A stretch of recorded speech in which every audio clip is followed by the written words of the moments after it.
Maxian, hello traders, kembali lagi bersama saya Geraldo Covid, market analyst DPT Maxio Futures. Tentunya kali ini kita akan melakukan market outlook untuk seminggu ke depan, yang dimana kita ingin tahu bagaimana sih pergerakan tentunya dari gold market itu sendiri, kemudian USD Jepang Yen, DXY, dan oil. Dan tentunya kali ini saya akan membagikan kepada Bapak Ibu semua bagaimana berita untuk seminggu ke depan. Langsung saja kita mulai. Pertama saya akan mulai dari news terlebih dahulu untuk melihat apakah ada event penting di minggu ini tentunya. Kita akan coba cek ya, dan saya akan lihat dari data impact yang high aja. Dimana tentunya di minggu ini kita akan fokus terhadap hari Kamis dan hari Jumat, dimana hari Kamis ini kita ada membahas tentang core inflation rate dan inflation rate by MOM atau monthly by monthly-nya.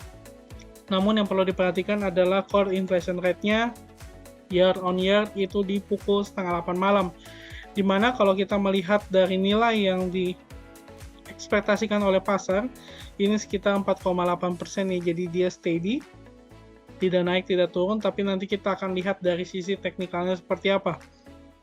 Kemudian nanti di hari Jumat itu ada PPI ya, ataupun GDP dari growth rate untuk bagian London. Jadi ini yang mungkin akan membuat market mover terhadap gold, kemudian USD, dan pound sterling.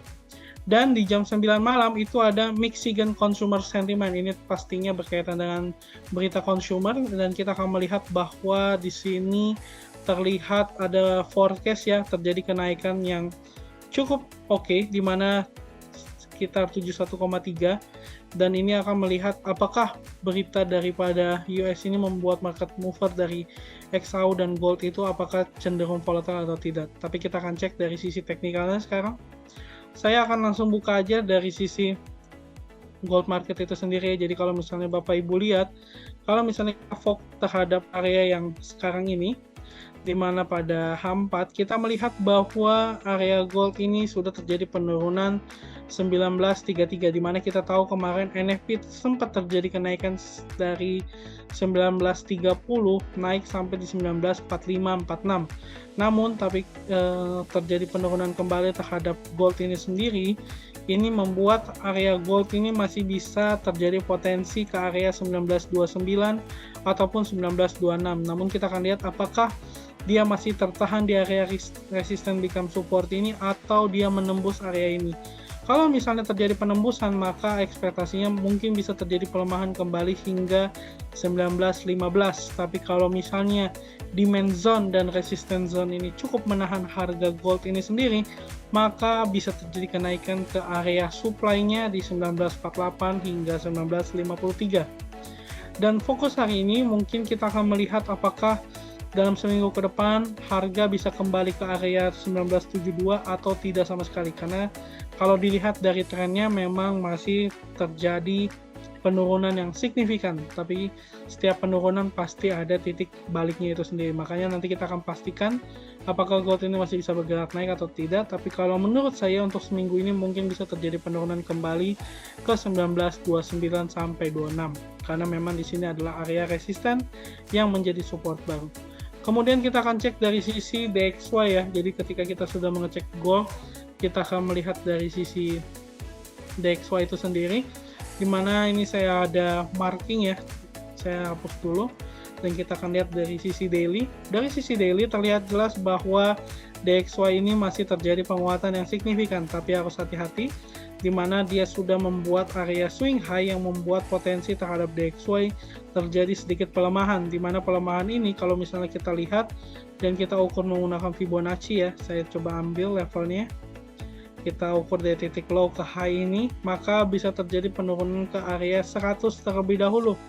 Jadi kalau misalnya ada penurunan seperti ini dan dia tertahan, maka bisa terjadi potensi kenaikan kembali ke area 104, karena memang kita melihat jika swing high ini cukup valid, maka harga DXY ini bisa turun dan mata uang yang ataupun gold yang berlangganan dengan USD bisa terjadi penguatan. Tapi ketika harganya sudah sampai pada level 100, dia akan kembali bergerak naik lagi hingga ke level 104.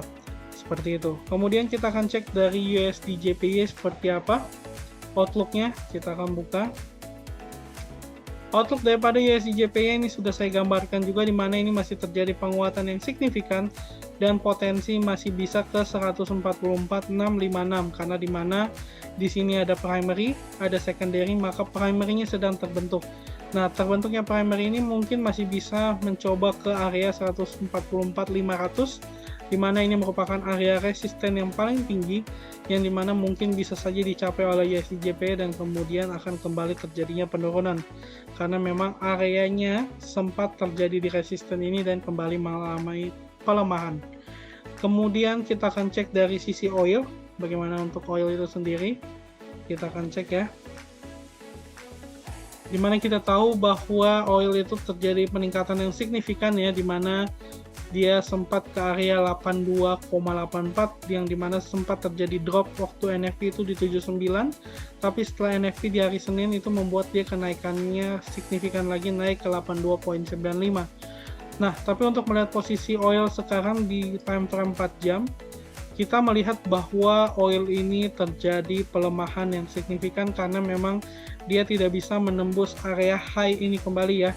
Dan area high ini sudah dipastikan mungkin bisa menjadi area swing high, dan apabila jika harga close di bawah daripada support ini, dimana ini bisa close di area 81,6 ataupun 81,53, maka penurunan ataupun pelemahan oil ini bisa kembali ke area 79 ya, dimana sempat terjadi penurunan yang signifikan.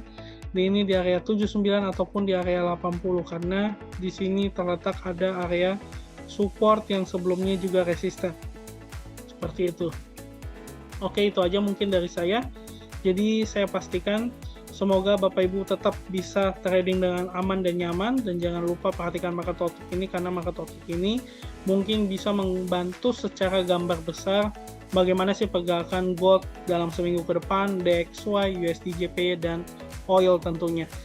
Jika Bapak Ibu ada pertanyaan yang ingin ditanyakan mengenai market outlook ataupun hal-hal lainnya, Bapak Ibu bisa langsung menghubungi Mexico lewat Instagram atau lewat YouTube-nya, atau bisa langsung kunjungi websitenya, karena nanti Bapak Ibu bisa mendapatkan informasi lebih detail mengenai Mexico Futures. Tentunya terima kasih untuk Bapak Ibu yang sudah menonton ini, dan sampai jumpa di minggu depan.